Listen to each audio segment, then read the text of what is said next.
Hello students, welcome back to Jyoti education facts and students. इस video में मैं आपको बताने वाली हूँ कि 10th और 12th बोर्ड एग्जाम में आप लोग को निबंध कैसे लिखना है, वो भी हिंदी का। तो हिंदी के पेपर में आप लोग को निबंध किस तरीके से लिखना है और कैसे आप लोगों को बेस्ट से बेस्ट शब्दों में उसका आंसर देना है और बहुत ही कम टाइम में देना है। तो मैं आपको वही सब बताऊंगी इस वाले निबंध में। और मैं आज निबंध बताने वाली हूँ जो बहुत ही ज़्यादा इम्पोर्टेंट होने वाला है आपका बोर्ड एग्जाम में। वो है संक्रमण रोग का कारण, यानी कि कोरोना वायरस के ऊपर मैं आप लोगों को बताने वाली हूँ निबंध। तो आप लोगों को करना क्या है, हमारी वीडियो को पूरा लास्ट तक वॉच करना है और बिल्कुल भी स्किप करके नहीं देखना है, वरना बहुत सारे आप पॉइंट्स मिस कर देंगे। और वीडियो पर यानी चैनल पर नए हो तो चैनल को जल्दी से जल्दी सब्सक्राइब कर लीजिए और बेल आइकन को प्रेस कर लीजिए, जिससे कि सबसे पहले मेरा नोटिफिकेशन आप तक पहुंच जाए। सो स्टूडेंट्स, आप लोगों को बहुत ही परफेक्ट तरीके से लिखना है और हेडिंग वाइज हेडिंग्स लिखना है बोर्ड एग्जाम में, तभी आप लोगों को पूरे पूरे नंबर मिल पाएंगे, वरना आप लोगों के बहुत सारे नंबर कट हो जाएंगे। तो चलिए वीडियो को स्टार्ट करते हैं और हम बताते हैं कि आपको किस तरीके से निबंध लिखना है आप लोगों को। तो स्टार्ट करते हैं। पहले हमें हेडिंग डालनी है क्या, प्रस्तावना। वेरी वेरी इंपॉर्टेंट है ये वाला ऐसे आप लोगों के लिए, क्योंकि कोरोना वायरस का निबंध आ सकता है आप लोगों के एग्जाम में। तो आप लोगों को बहुत ही अच्छे से तैयार करना है और बहुत ही अच्छे से तैयार करना, बहुत ही अच्छे से आपको एक बार पढ़ना है इसको और पहले इसको समझ लीजिए किस तरीके से लिखना है, फिर उसके बाद आप लोग नोट डाउन करना। तो अब हम स्टार्ट करते हैं। तो सबसे पहले हमें हेडिंग डालनी है निबंध। निबंध के नीचे फिर हमें हेडिंग डालनी है किस सब्जेक्ट पर लिख रहे हैं, तो हमें वो डालना है संक्रमण रोग का कारण क्या है, कोरोना वायरस। तो सबसे पहले हमें पहली हेडिंग डालनी है क्या, प्रस्तावना। प्रस्तावना में हमें लिखना है कुछ इस तरीके से, कोरोना वायरस कहाँ से आया, कैसे आया, हमें पता ही नहीं चला, लेकिन समाचार की दृष्टि से यह कोरोना वायरस चीन के वुहान राज्य से फैला। कहा जाता है कि चीन वुहान राज्य के समुद्री खाद्य बाजार अर्थात पशु मार्केट से निकलकर चीन के कई राज्यों में फैला और देखते इसमें लाखों लोगों की जिंदगी से खेलना शुरू कर दिया। इस कोरोना वायरस ने 180 देशों को और अनेक राज्यों को अपने चपेट में ले लिया। जो ये कोरोना वायरस था उससे संक्रमित कम से कम 180 देश थे। कितने थे? 180 देश थे जो इस रोग की चपेट में आ चुके थे। अभी तक दिसंबर 2019 में चीन में पहली कोरोना वायरस से मौत की पुष्टि हुई है। यानी जो सबसे पहले कोरोना वायरस से मौत हुई थी वो चीन में हुई थी। इस वायरस ने सितंबर 2021 तक लगभग 45.50 लाख लोगों की जान ली है। यानी जो 2021 में हमारा सेकंड बार लॉकडाउन लगा हुआ था, तो 2021 से लेकर मतलब 2019 से लेकर 21 तक 45.50 लाख तक के लोगों की मौत हो चुकी थी इससे। 7 जनवरी 2020 को चीन ने वर्ल्ड हेल्थ ऑर्गेनाइजेशन को नए वायरस कोरोना वायरस के बारे में जानकारी दी। यानी जो 7 जनवरी 2020 को चीन ने वर्ल्ड हेल्थ ऑर्गेनाइजेशन को नए वायरस कोरोना वायरस यानी कोविड-19 के बारे में जानकारी दी थी। फिर हमें क्या करना है, फिर हमें यहाँ पर हमारी प्रस्तावना खत्म हो जाएगी तो फिर हमें हेडिंग डालनी है कोरोना वायरस कैसे फैलता है। यानी जो कोरोना वायरस है वो कैसे फैलता है। कोरोना वायरस संक्रमित मरीज के छींकने से उसके आसपास के लोगों तक तेजी से फैलता है। यानी जो जिस व्यक्ति को कोरोना वायरस के लक्षण दिख रहे हैं, हमें उस व्यक्ति से बहुत ही ज़्यादा दूरी बनाकर रखना पड़ता है। तो यहाँ पर उसके छींकने से या उसके आसपास के लोगों तक तेजी से फैल सकता है। किसी कोरोना वायरस से संक्रमित मरीज के यूथ को सतह पर छूने से और फिर अपने मुंह, चेहरे, नाक को हाथ लगाने से फैलता है। यह कोरोना वायरस यात्रा कर रहे किसी संक्रमित व्यक्ति के कारण तेजी से फैल सकता है। इतना ही नहीं, हवाई जहाज की सीट पर यह कई घंटों तक जिंदा रह कर स्वस्थ व्यक्ति को संक्रमित कर सकता है। यानी जो हवाई जहाज की सीट होती है ना, उस पर कई घंटों तक यह जीवित रहता है और एक स्वस्थ व्यक्ति को संक्रमित कर सकता है।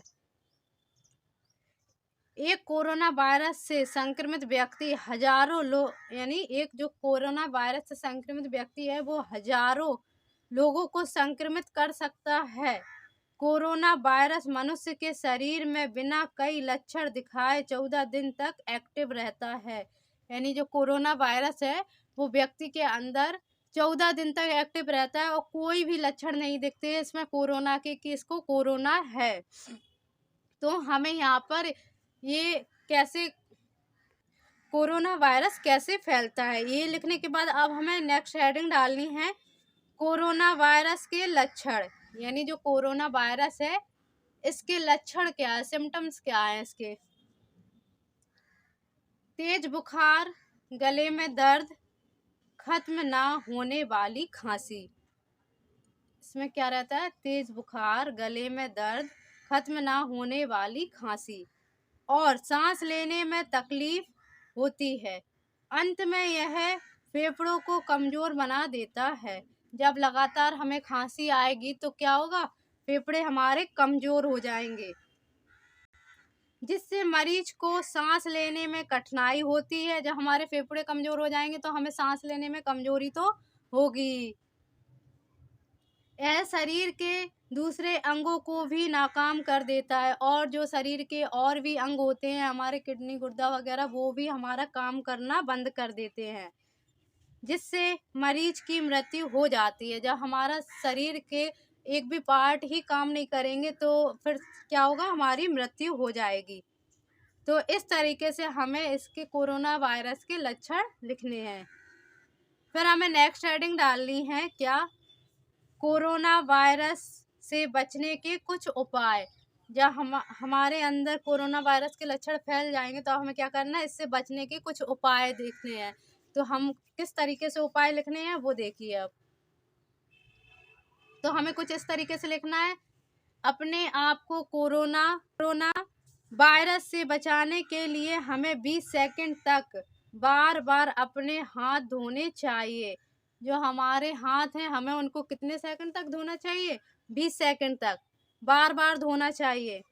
हमें चाहे तो हैंड सैनिटाइज़र का प्रयोग कर सकते हैं और अगर हम चाहें तो सैनिटाइज़र का प्रयोग भी कर सकते हैं। हमेशा घर से बाहर निकलते समय मुंह पर मास्क पहनकर निकलें और घर से बाहर निकलते टाइम हमें मास्क पहनना चाहिए। घर आकर मास्क को अच्छी तरीके से साफ कर लेना है। इस संकट की घड़ी में सभी देशों ने लॉकडाउन लगाने का फैसला कर लिया।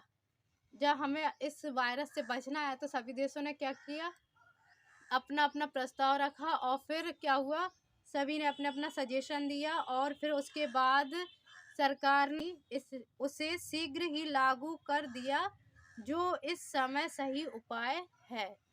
यानी कि जो लॉकडाउन था उसे शीघ्र ही लागू कर देना चाहिए और इसके लिए क्योंकि यही एक सही उपाय है अगर कोरोना से बचना है। तो यहाँ पर हमने कोरोना से बचने के उपाय भी लिख लिए। अब क्या है नेक्स्ट हमारा, ये कोरोना वायरस का चीन पर पहला वार कब हुआ। अब हमें डालना है हेडिंग, कोरोना वायरस का चीन पर पहला वार कब हुआ। यानी तो कब हुआ, अब देखते हैं वो। 11 जनवरी 2020 को चीन ने 61 वर्षीय आदमी की मौत की जानकारी दी। जो चीन है ना वो बहुत ही ज़्यादा छिपाता है बात। तो इसने क्या किया, 11 जनवरी 2020 को चीन ने 61 वर्षीय आदमी की मृत्यु की जानकारी दी जिससे वुहान के पशु बाजार से सामान खरीदा था। यानी जिसने वुहान के पशु बाजार से सामान खरीदा था। दिल का दौरा, यानी जो दिल का दौरा पड़ने से इसकी मृत्यु हो गई। जो इसकी मृत्यु हुई थी वो किस वजह से हुई थी? दिल का दौरा पड़ने से। 16 जनवरी को एक दूसरी मौत की खबर आई और जैसे ही उस 61 वर्षीय आदमी की मृत्यु हो गई, उसके बाद 16 जनवरी को एक और यानी 5 दिन बाद एक और व्यक्ति की मौत की खबर आई। और देखते ही देखते क्या हुआ, Nepal, France, Australia, Malaysia, Singapore, दक्षिण Korea, Vietnam, Taiwan, America, Bharat, Italy आदि देशों को अपने पंजों में जकड़ लिया। इतने सारे देश इसकी चपेट में आ चुके थे। 11 मार्च 2020 को वर्ल्ड हेल्थ ऑर्गेनाइजेशन ने कोरोना वायरस को एक भयानक महामारी घोषित कर दिया। कब किया घोषित? 11 मार्च 2020 को वर्ल्ड हेल्थ ऑर्गेनाइजेशन, जो हमारी नेशनल लेवल वाली वर्ल्ड हेल्थ ऑर्गेनाइजेशन है, उसने 11 मार्च 2020 को कोरोना वायरस को बहुत ही खतरनाक बीमारी घोषित कर दिया। फिर हमें नेक्स्ट हेडिंग डालनी है, कोरोना वायरस से निपटने के लिए खोज। जो हमारी कोरोना वायरस है, इससे निपटने के लिए इसकी खोज कैसे करें, यानी इससे बचने के लिए इसकी कोई वैक्सीन वगैरह होनी चाहिए जिससे हम बच सकें इस महामारी से। तो वही यहाँ पे हमें हेडिंग डालनी है, कोरोना वायरस से निपटने के लिए खोज। विश्व के लगभग सभी देशों ने वैज्ञानिक, चिकित्सक इत्यादि पूर्ण सफल टीके की खोज में रात दिन लगे हुए हैं। जो हमारे विश्व के सारे साइंटिस्ट हैं, चिकित्सक हैं, डॉक्टर्स हैं, वो सारे इसी चीज की खोज में लगे हुए हैं रात दिन कि कैसे न कैसे इसकी वैक्सीन तैयार हो जाए। कोरोना के विरुद्ध लगभग 90% तक सफल टीकों की खोज कर ली गई। अभी पूरा 100% नहीं दिया, सिर्फ 90% तक कोरोना के टीकों की खोज कर ली गई है, परंतु पूर्ण सफल टीके की खोज जारी है। अभी पूरी तरीके से नहीं हुई, तो अभी पूर्ण सफल टीके की खोज जारी है। फिर हमें नेक्स्ट हेडिंग डालनी है, लॉकडाउन की भारत ने की पहली पहल। भारत ने जो है पहली बार लॉकडाउन कब लगाया और कब सोचा भारत ने लॉकडाउन लगाना, क्योंकि अब अति आवश्यक हो गया है लॉकडाउन लगाना। तो यहाँ पर भारत ने पहल कब की लॉकडाउन की? 21 मार्च को प्रधानमंत्री श्री नरेंद्र मोदी के नेतृत्व में भारत की समस्त विद्वजन और वरिष्ठ जनता ने एक साथ मिलजुल कर भारत में लॉकडाउन कर दिया। जो हमारे माननीय प्रधानमंत्री नरेंद्र मोदी जी हैं, इन्होंने पहल की और इन्होंने सभी का मत लिया और सभी लोग, वरिष्ठ नेता वगैरह और जनता भी इस लॉकडाउन में, उन्हें भी इनका साथ दिया। तो इस तरीके से लॉकडाउन कर दिया गया, जिसके चलते अब तक 4 बार सही निर्णय किया गया, यानी कि 4 बार सही निर्णय किया गया और सारे देश में धारा 144 लगा दी गई। यानी सारे देश में क्या कर दिया गया? धारा 144 लगा दी गई। दुकानें, दफ्तर, स्कूल, रेस्टोरेंट, होटल सब बंद कर दिए गए ताकि इस महामारी से छुटकारा मिल जाए और परिणाम काफ़ी हद तक सफल भी रहे। सभी ने साथ दिया तो काफ़ी हद तक परिणाम भी इसके सफल रहे थे। उपसंहार, देखा जा रहा है जहां मरीजों का इलाज चल रहा है, वहां हर चीज में कोरोना वायरस का प्रकोप है। कोरोना वायरस बहुत समय तक हवा में और कपड़ों में कई घंटों तक जीवित रह सकता है। साथ ही असामाजिक दुष्प्रभाव फैलाने वाले लोगों और उनके मोबाइल संदेशों एवं भाषण से दूर रहें। वे सभी इस कोरोना वायरस से भी अधिक खतरनाक और हानिकारक हैं। यानी जो लोग झूठी अफवाहें उड़ाते हैं और उनकी बातों से, उनकी झूठी अफवाहों से दूर रहिए और नियमों का पालन करते रहिए, तो आप लोग कोरोना से बिल्कुल सुरक्षित रहेंगे। मास्क और सैनिटाइज़र का यूज ज़रूर करिएगा। तो इस तरीके से हमें अपना कोरोना वायरस का निबंध लिखकर तैयार करना है और आपको अब इसको नोट डाउन करना है और अच्छे से समझ कर ही लिखना है। अगर वीडियो अच्छी लगी हो तो लाइक शेयर एंड कमेंट करना, और चैनल पर अगर पहली बार नए हो आप लोग तो चैनल को जल्दी से सब्सक्राइब कर लीजिए ऐसी वीडियो देखने के लिए, और बेल आइकन को प्रेस कर लीजिए जिससे कि सबसे पहला नोटिफिकेशन मेरा आपके पास पहुंच जाए। Thanks for watching.